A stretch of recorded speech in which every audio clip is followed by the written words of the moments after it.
Good afternoon, everybody. Today's episode is going to be about the ECCO method, but what I'm doing is relating it more to a modern method and how to work with synchronicity without that woo-woo factor of John Lilly. The ECCO system comes from John Lilly, who was a physician, a neuroscientist, and a consciousness researcher. And he popularized the idea, which is called ECCO, and it stands for Earth Coincidence Control Office. And it's kind of it's a mythic alignment program is how he explains it. And I'm adapting it here as more of a grounded practice for awareness and decision making. But I do want to go through this ecosystem in which he explains it in his book, because you have to know what is ECCO. People are going to be asking that. So it's important to know it. And this is through John Lilly. This is what he says. He says that there's a system in the matrix and it operates in this way, which I'm going to read from the book.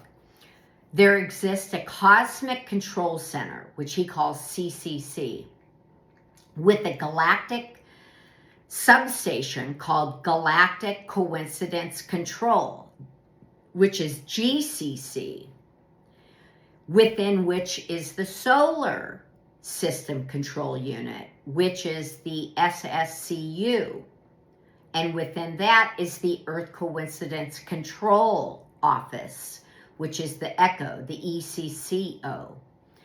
And he says that they have assignments of responsibility from the top to the bottom of the system of control. And they set up regulation. So look at it like the Matrix, the movie The Matrix. Remember how they had the agents, and the agents were after the people, not allowing them to break through to the Matrix and to change the world.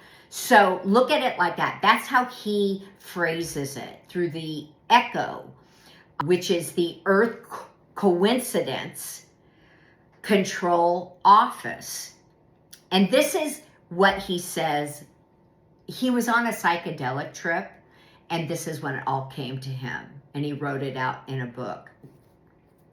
So basically, it tells the humans this: if you wish to control coincidences in your own life on planet Earth, we will cooperate and determine those coincidences for you under the following conditions. And then it lists all these conditions. It's sort of, he's saying that we don't quite have all free will because of this ecosystem. And do I believe that? I don't. I mean, there's parts that you have to sometimes wonder, like, God, how did that happen? You know, it's so strange. But I still believe that we have free will. He said that, like, let's say that there's a love relationship.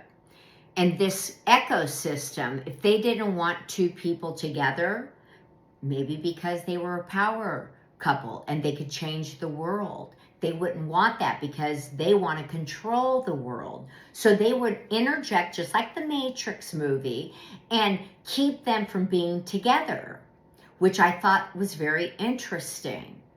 So he had like a lot of different things that he said. And I heard that in an interview where he was speaking, and I thought, wow, that's really interesting. Now, is it true? I don't know.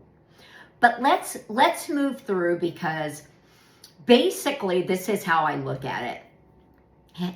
Have you ever had a day where everything lines up? You get texts, timings, chance meetings, and you think, okay, who's arranging it? And today, that's what I'm going to share as a practical framework. No dogma like the woo-woo factor that John Lilly talks about, but to navigate those patterns and to use them as growth. So basically, let's start off with like a frame.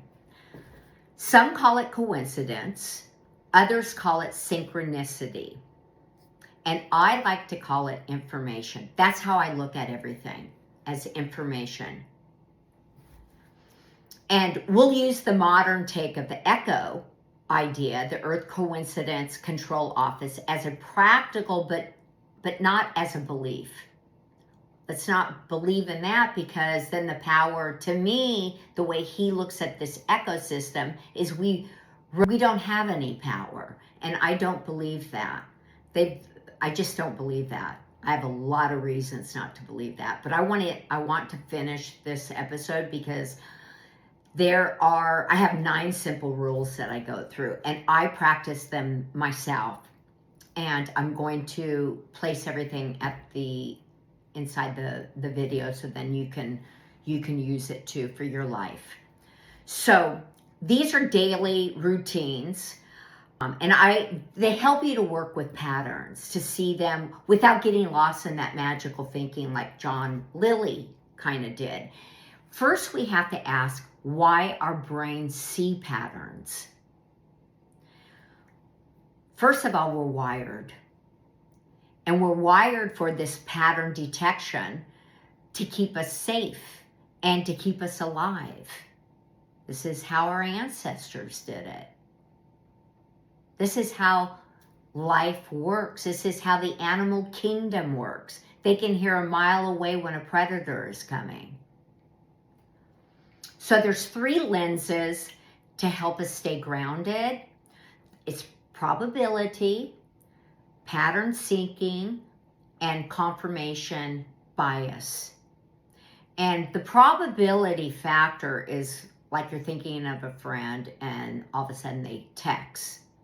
And it feels, oh my God, I was just thinking about them. And then pattern seeking is noticing the 11:11 on the clock and then forgetting all other times. Like, oh my God, look at it, it's 11:11. Like we think of it as a symbol. And then confirmation bias, once you believe this move was meant to be, like, oh, I was meant to move, or get this new job, you catalog that as proof and you set it, to the side, the back of your brain, or, and you see that, like, that's the confirmation bias that people live by. And then awareness of these, they don't, have like the meaning of like, oh, okay, it clarifies everything, right? This awareness, but there is awareness to it, and you have to look at it. You do have to look at it, but you chalk it up and you don't use it as your complete baseline, right? So let's move to the ECCO rules. They're more modern and they're more practical. And this is how I laid them out. 1, stay open to deeper order. You don't need cosmic bureaucracy. Just hold the possibility that life organizes. 2, control response, not reality. Control the way you respond to people, and choose, anchor in how you choose. Not how events behave to you, but how you choose what you say back. That response. You can really tell if somebody is stable if they come back in this weird response that is maybe life-threatening, like they threaten you, or they, it's crazy. So you can always choose the response. Do your best work. 3 is do your best work. Intelligence plus integrity tunes your signal. 4, expect the unexpected. Surprises are part of the curriculum, right? Meet them with curiosity. And sometimes you want to blow up maybe, okay? But let it be a surprise that you say, okay, that's not what I expected, but I'm going to try to find the curiosity out of that. Look at it and then you say, okay, perfect. 5, stay conscious under pressure. This is so important. In storms, breathe. Name what's happening. Give it a name. Choose one next right action. This is so important. Number 6, life is training. Treat challenges as reps. Ask, what is this building in me? 7, hunt long arc patterns. Zoom out. What keeps repeating across months or years? That's your lever. 8, honor chapter changes. Very important. Like a divorce, you have to honor it. When a mission ends, release it. Don't cling past its lesson. This is something I've learned in the last 3 years. 9, love teaches, not indulges. Reality can be ruthless, but it can also be loving. Aimed at growth and not comfort. In order to change, sometimes it's painful. All right, so I have a 5-minute daily practice that I will put down below. I want to read everything, but there's a lot to it. So there's a morning prime that you'll ask a question. I call it prayer, but I put it down as what wants to happen through me today. And this is when I pray. Then there's a noticing loop when something odd aligns. You want to tag it. And I have what you'll tag it with. 1 move. If it feels like synchronicity, take a small aligned action within 24 hours. Evening, do an evening scan. Journal. What repeated today? What surprised me today? What did I learn today? Weekly, zoom out. Circle themes. Choose one experiment for the next week. Now, this is so important. It's going to make you so aware in your life. So aware. And you should be teaching your children this. But number 1, you teach your children about, God. And then you teach them about this because this is going to be with them their entire life. These pattern recognitions. And they can forecast their life and see something that maybe is not so good or is wonderful. So you want to teach them to do this early on. Guardrails. Don't outsource your agency to signs. Use them as data points, not dictators, okay? If stakes are high, like it's involved in money or health, get a second brain. So you would get like a doctor if it's health, a mentor, an expert, or a friend. Healthy test. Can I explain this decision without mysticism? Now, to me, this is everything. If it's a yes, proceed. Now, I'm not saying anything bad about mysticism, but you also have to, yes, there are unseen happenings, or maybe a gut feeling or an intuition, and that absolutely tells you to move forward or not to move forward. But if it's a woo-woo type of a,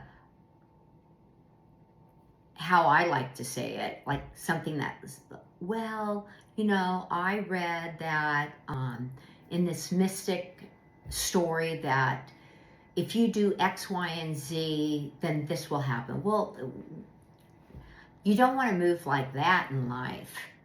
But if it's a intuition, a gut feeling that says go, and you see that green light, do it. Proceed. All right, so the close is this. Whether you call it ECCO, synchronicity, or good timing, meet it with awareness and action. And the call to action is, if you want to this daily practice, let me know in the comments. Put ECCO in capital letters, and I can send you a printable copy of it.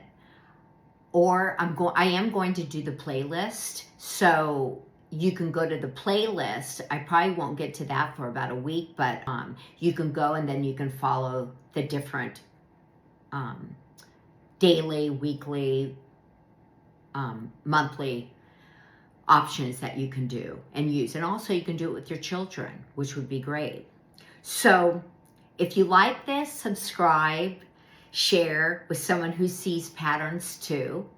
And don't be afraid of the patterns, because we're all built with a pattern. It's like a fingerprint. So take it on and see it as a part of your life. All right, you guys, thanks a lot, and I'll see you on the next video. Bye.